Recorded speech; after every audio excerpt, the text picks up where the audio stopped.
So the Hoosiers are going absolutely nowhere. Miami, very repeatable formula to be sure. Mark Fletcher, I believe, is back. I'm sure there'll be some discipline handed out with the punch that got thrown after Yeah, how about the that? game. I mean, tensions are running high. I got to be honest, I don't put a ton of stock into it. I I don't mean, condone it. That's not cool. no, Take your L and walk away. it's not okay, but I'm not going to come on here and say Mark Fletcher should never play college. Like, Well, no, it's no, just no. his emotions. Got the Indiana D linemen's talking smack there. It's just you don't know what was said. I don't. Fair. Anyway, so Miami didn't feel like a flash in the pan. This has been a slow, steady build for the Hurricanes under Mario Cristobal that almost culminated in their first national championship since I don't remember the last 02, I think. yeah, 02. 01, 02 in that sort of range. I'll Google it in a sec, but they've got real questions at quarterback. As we record this show, they haven't yet landed Darian Mensah. Maybe that's right around the corner. We'll have to wait and see. But talk about the Hoosiers for a moment, Jacob, because this is just reload time.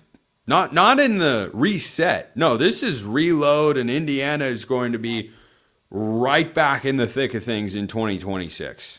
Well, it's remarkable because Indiana has reloaded and they've brought in an incredible transfer portal class or set to bring in that transfer portal class. And they've done it, Spencer, because of a broken college football calendar that you and I have talked about. It's more difficult to fix than we think. They've done it while they were preparing to win a national championship. They did Yeah. it while beating the brakes off of Alabama, beating the brakes off of Oregon, and then preparing to beat Miami by a one score in the national title game.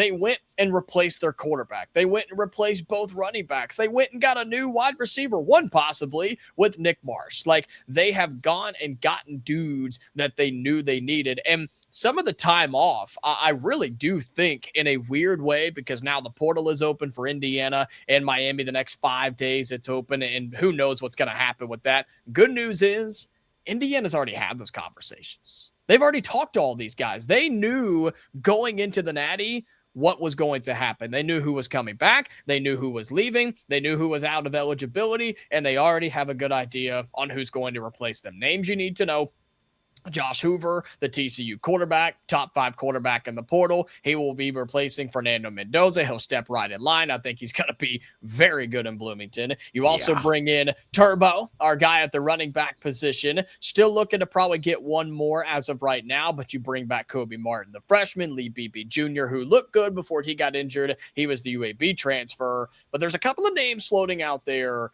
that Indiana is still up in the air on. And as of this recording, no official news has been released. And that's Omar Cooper in the receiver room and D'Angelo Pons in the cornerback room. D'Angelo Pons is leaving. That is, I mean, I just think that's a no-brainer for me. The guy is probably a second-round pick at the corner spot.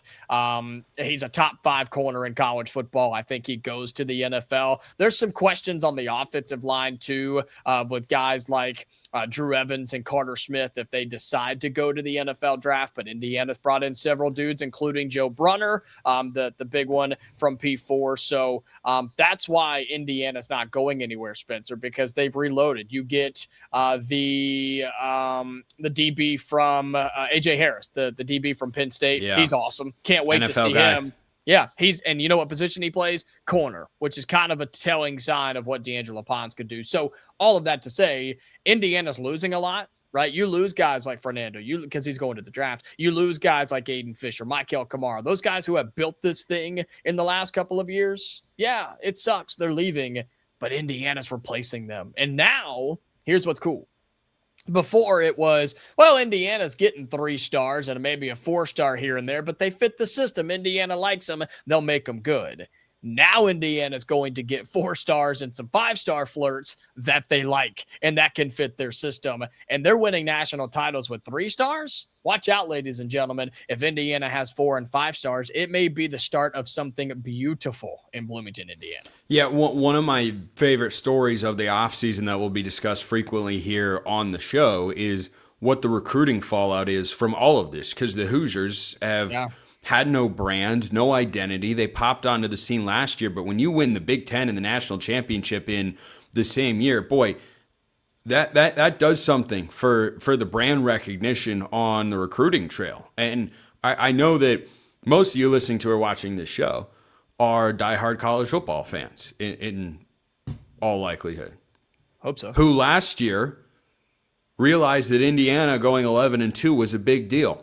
I can guarantee you, amongst high school kids, it didn't make anywhere close to the same level of impact as this year. I bet there are some that realized Indiana was an 11-game winner in 2024 for the first time when they won this year. Like, wait, where did Indiana come? Oh, well, they're really good the year before. Yeah, you can do more. And we know Indiana's administration and financial situations committed to winning at a high level. Curt Cignetti and the coordinators not going anywhere.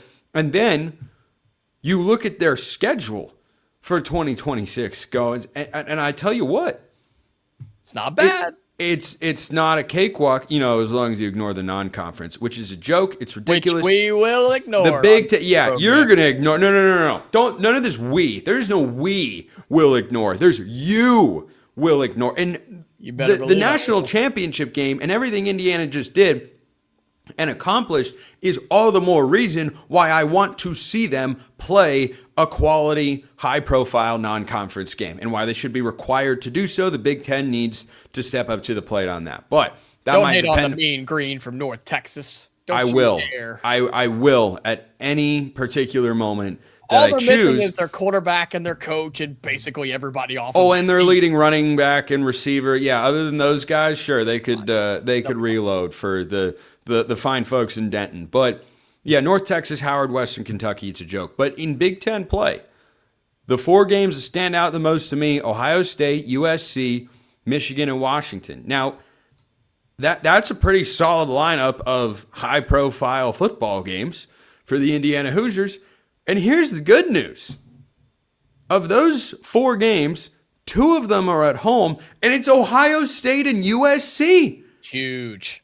I mean, you go out Michigan and out Washington, not an easy place to go either. Ohio State this past year, the reigning national champs. 3rd straight year, by the way, the Huskies will host the reigning national champ in Big Ten play because they did it with Michigan the year before as well and won. They lost to Ohio State. Ohio State was the first Big Ten team to go to Seattle and win a football game.